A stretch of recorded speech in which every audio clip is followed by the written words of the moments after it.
Trump says he wants North Korea to give up its nukes before talks can start. It won't. President Donald Trump's speech in the South Korean capital of Seoul on Tuesday night wasn't the disaster that many observers feared. There was no bombastic threat to hit North Korea with fire and fury, nor any descriptions of North Korean leader Kim Jong-un as Little Rocket Man. Trump even offered to negotiate with Pyongyang. There was just one problem: the condition that he set out for negotiations with the North to even begin that Pyongyang give up its nuclear weapons before talks start is almost certainly unattainable. There's virtually no chance that North Korea would give up its nuclear weapons under any deal, let alone as a condition of even beginning negotiations. There is very little chance that we are ever going to talk this guy out of his nuclear weapons, and none of us who have been watching the situation closely for years really thought we were going to. Mira Rapp-Hooper, a scholar at Yale Law School who studies North Korea, told me earlier this year. The policy that Trump laid out Tuesday night is far less scary than his past rhetoric, and it is enormously reassuring that Trump seems willing to negotiate with Kim rather than demean him while threatening actual war. The grim reality is that it may be doomed to failure all the same. Trump's diplomatic opening is a complete non-starter. To be fair to Trump, the position of the past several presidents was also that North Korea's nuclear program was unacceptable and that Pyongyang would have to give up all of its nuclear weapons.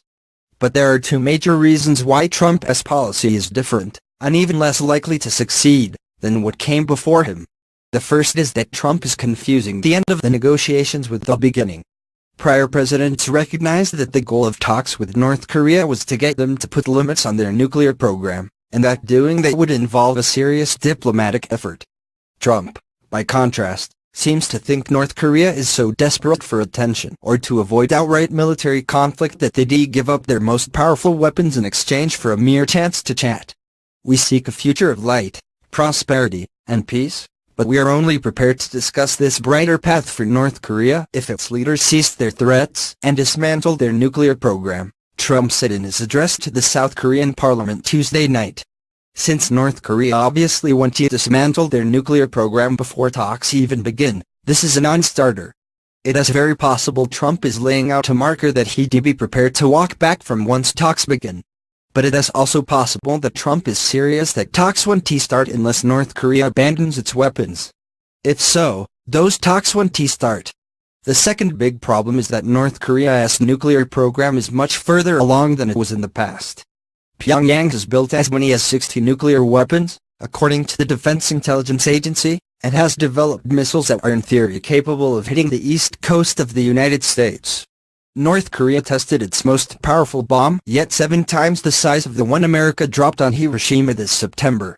This growing nuclear strength has come at a time when the South Korean military has only gotten stronger relative to the North's, and when the United States has toppled 2 dictators, Saddam Hussein and Muammar Gaddafi, who had once agreed to international limits on their nuclear programs.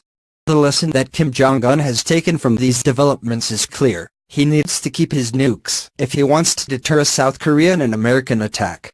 There is pretty broad agreement that Kim Jong-un wants a nuclear arsenal, including a nuclear-armed ICBM that could put cities and targets in the United States at risk, to deter an attack and to ensure survival and prevent regime change. Kingston Reef, the director for disarmament and threat reduction policy at the Arms Control Association, told me.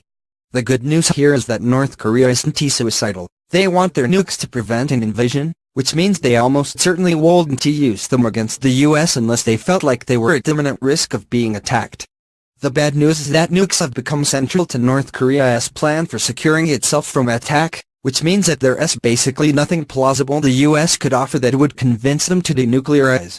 Short of giving them South Korea and a pile of money and eliminating our nuclear weapons, I can't see them giving their nuclear weapons up. Jeffrey Lewis, director of the East Asia Non-Proliferation Program at the Middlebury Institute of International Studies, said earlier this year. Trump's new softer tone is good in the sense that it is not as likely to unintentionally spark a potentially devastating conflict.